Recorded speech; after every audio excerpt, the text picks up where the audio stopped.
Hey YouTube, what's up? Dr. T here, and welcome to the Altcoin Express and my hometown, St. Petersburg, Florida. Very much for coming in. Let's start with DeepMind. So DeepMind's mission, if I'm right, is to solve intelligence and then use intelligence to solve everything else. This is a pretty bold statement. So for everybody listening on today's program, can you explain what this means?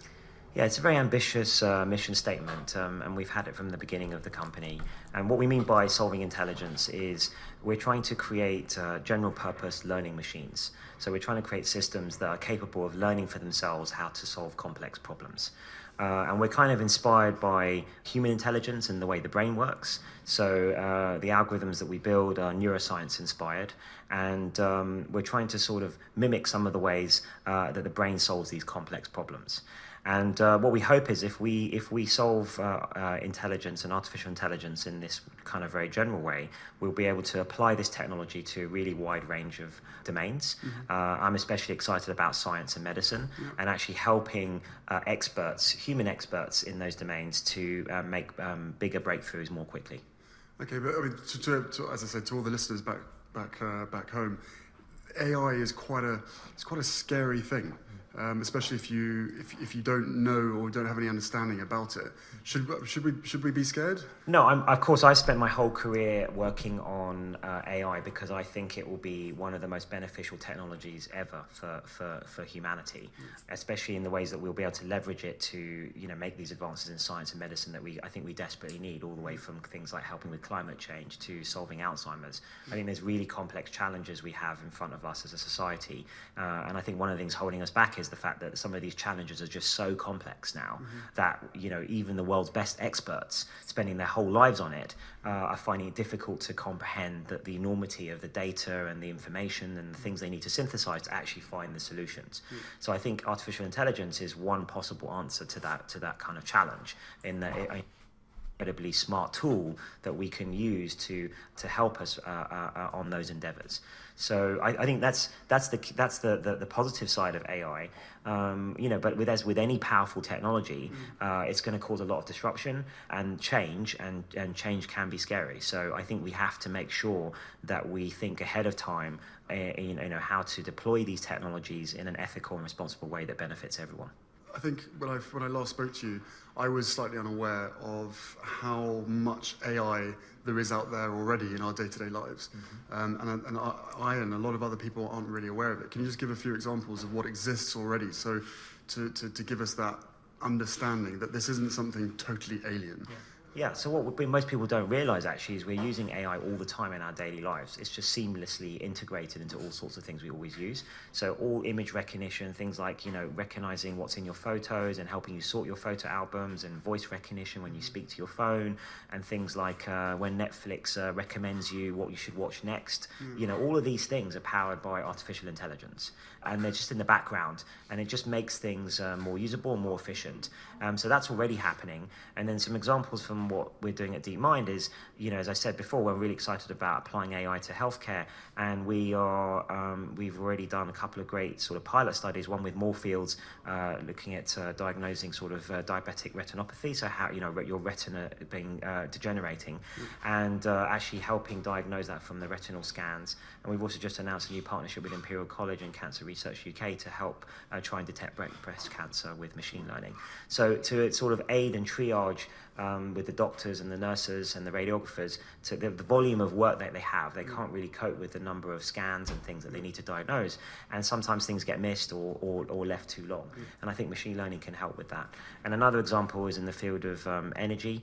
We've used our AI systems to help optimize the energy usage in Google's data centers and save 15% of the power they use, which obviously it saves money, but it's also great for the environment. And then we've been thinking that could be like a pilot, if you like, for thinking about applying these technologies at grid scale, and maybe we can save energy for a whole country. And I think one of the things that you said to me the last time we met was the path of AI is inevitable. As with all powerful technologies, and AI is no different on this, it's, I think the technology in of itself is neutral. It depends on what us as humans and us as a society decide we're going to use it for. right? So, I think this is sort of an incredible smart tool, if you want to think of it like that, AI. And it depends what we end up deploying it to. We can deploy it for real good in areas like science and medicine, or people could do bad with it. And I think it's down to us as a society to decide how we want to deploy and use these things. How do you ensure that the speed at which technology develops does not have a negative impact on people and society? Yeah, so, I think we can only speak for ourselves and what we're going to do. And, we've always been cognizant of the huge responsibility we have, given the kind of technology we're creating and what we hope, the impact we hope that's going to have in the world. And obviously comes with a huge responsibility. We set up a division within DeepMind called Ethics and Society, which looks at this and looks at some of the big economic questions and ethical questions and policy questions around how should these kinds of technologies be used responsibly. We've also been co-founded the partnership on AI with some of the other big technology companies. We've got together to try and look at questions about best practice and protocols around how to test these systems before you deploy them in products and release them into the world. What's the best practice around ensuring that they're going to do exactly what you think they're going to do. So I think we hope to act as a kind of thought leaders, as leaders in the technology. We also have a big say and a big voice in encouraging others in this field to act responsibly as well. At the end of the day, look, you can't stop innovation. No. And the speed at which innovation especially it's so distributed, yeah, right? Exactly. There's universities doing it, there's companies in all, China and Russia and US and obviously in Europe. So it's so distributed and it's happening organically. And the speed at which it's happening is is totally crazy. fast, Innovation will always outpace regulation. Sure. Is that a good thing? Well, we know it's not a good thing, but it's... No. So I my view on regulation is that firstly, AI systems that are deployed into domains like health or transport, like with autonomous cars and so on, there's obviously lots of regulation already in those domains, and they need to be updated, and regulators need to update those regulations to cope with this new technology that's coming in. So that's one thing I think that's going to happen automatically. Then on top of that, there's the point about longer term regulation of AI itself, and I think that that may well be a good thing in the future, but I think the problem is we need to understand what we want to regulate. What are the right things to regulate? And I think the technology is too nascent still for us to have a good answer to that question. So, and the other thing is, whatever regulation happens, it needs to be global, because this is, innovations happening distributed around the world. So the world sort of needs to agree, or the UN or something needs to agree what they want to do. Everywhere we look at the moment, tech companies seem to be getting a bit of a kicking from government, regulators, and the media as well. Do you think they understand their social responsibility?